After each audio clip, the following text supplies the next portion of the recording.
Hello friends, welcome to Naguvin Samayal. நம்ம இன்றைக்கி கோதுமை மாவும் சாக்லேட்டும் வச்சு சூப்பர் ஹெல்த்தியான ஒரு கேக் செய்ய போகிறோம். ஃபஸ்ட்டு ஒரு க்ளீனான பவுலில் 1/3 கப் அளவில் 2 தடவை பவுட்ரு பண்ண ஜீனியை வந்து சேர்த்துக்கலாம்.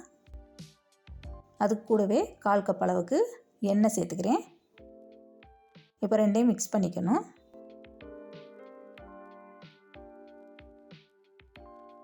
மிக்ஸ் பண்ணதுக்கப்புறம் ஒரு முட்டையை வந்து உடச்சி ஊற்றிக்கலாம். ஊற்றிட்டு அதுவே நல்லா மிக்ஸ் பண்ணிக்கணும். அது நல்லா மிக்ஸ் ஆனதுக்கப்புறம் இன்னொரு முட்டையை நம்ம வந்து சேர்த்துக்கலாம். இப்போ ஒரு சல்லடை வச்சுட்டு 1/4 கப் அளவுக்கு கோதுமை மாவு வந்து சேர்த்துக்கலாம். இந்த கோதுமை மாவுக்கு பதிலாக நீங்கள் வந்து மைதா மாவு யூஸ் பண்ணுறதுனால பண்ணிக்கலாம். 2 table spoon chocolate powder, 1/4 teaspoon baking soda, 1/2 teaspoon baking powder, இது எல்லாத்தையும் சேர்த்துட்டு நல்லா சலிச்சுக்கணும். இப்போ ஒரு விஸ்க் வச்சுட்டு நல்லா மிக்ஸ் பண்ணிக்கோங்க. 1/4 கப் அளவுக்கு ரூம் டெம்பரேச்சரில் உள்ள பால் எடுத்திருக்கேன், அதுவும் சேர்த்துக்கலாம். சேர்த்துட்டு நல்லா மிக்ஸ் பண்ணியாச்சு. இப்போ பாருங்கள், மாவு வந்து கொஞ்சம் கெட்டியாக இருக்க மாதிரி இருக்குது. அதனால் 1/4 கப் அளவுக்கு நார்மலான தண்ணி வந்து எடுத்துகிட்டு அதுவும் சேர்த்துக்கலாம். நீங்கள் உங்கள் மாவோட கன்சிஸ்டன்சியை பார்த்துட்டு தண்ணியோட அளவை வந்து கூட்டியோ குறைச்சோ சேர்த்துக்கோங்க. எனக்கு வந்து 1/4 கப்பு தேவைப்பட்டுச்சு. இப்போ ஓரத்தில் இருக்கிறதெல்லாம் வலிச்சு விட்டுக்கலாம். இப்போ ஒரு 2 டேபிள் ஸ்பூன் அளவுக்கு முந்திரி பருப்பு, பாதாம், அப்புறம் கொஞ்சமாக வால்நட்டு எல்லாத்தையும் சேர்த்துக்கலாம். நீங்கள் இது எல்லாமே சேர்க்கணுன்னு அவசியம் இல்லை. உங்கள் கையில் எந்த நட்ஸ் இருக்கோ அதை வந்து சேர்த்துக்கிட்டால் போதுமானது.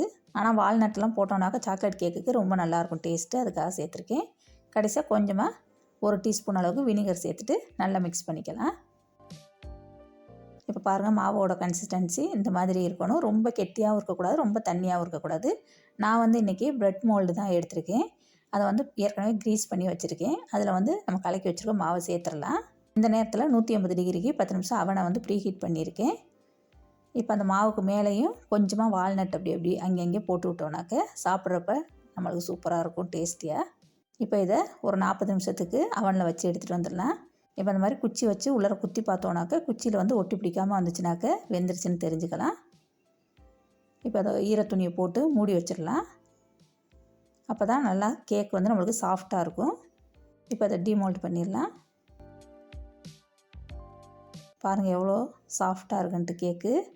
இப்போ நம்ம ப்ரெட் மோல்டு வந்து ஒடுக்கமாக இருக்கிறதுனால இந்த மாதிரி வெடிப்பு வந்திருக்கு, அதனால் ஒன்றும் இல்லை. இதோட வெயிட் பார்த்திங்கனாக்க 461 கிராம் இருந்துச்சு. இப்போ அதை ஸ்லைஸ் போட்டு காமிக்கிறேன் பாருங்கள். நல்லா சாஃப்டாக இருக்குது, நல்லா டேஸ்டியாகவும் இருந்துச்சு. நம்ம வீட்டில் இருக்கிறவங்க, பெரியவங்க, குழந்தைங்க, இவங்களுக்கெல்லாம் ஹெல்த்தியான கேக் செஞ்சு கொடுக்கணுன்னா இந்த மாதிரி கோதுமை மாவில் செஞ்சு கொடுக்கலாம். இதே மாதிரி நிறையா ஹெல்த்தியான கேக் ரெசிபீஸும் நம்ம சேனலில் ஏற்கனவே அப்லோட் பண்ணியிருக்கு. தெரியாதவங்களுக்கு அதோட லிங்க்கும் கீழே டிஸ்கிரிப்ஷன் பாக்ஸில் கொடுக்குறேன், செக் பண்ணி பார்த்துக்கோங்க. அப்புறம் நம்ம சேனலில் வந்து நிறையா பேர் வந்து பேக்கிங் கிளாஸ் எடுக்கிறீங்களா அப்படின்னு சொல்லி கேட்டிருந்தாங்க. அதனால் நான் வந்து ஆஃப்லைன்லேயும் ஆன்லைன்லேயும் பேக்கிங் கிளாஸ் எடுத்துகிட்ருக்கேன்.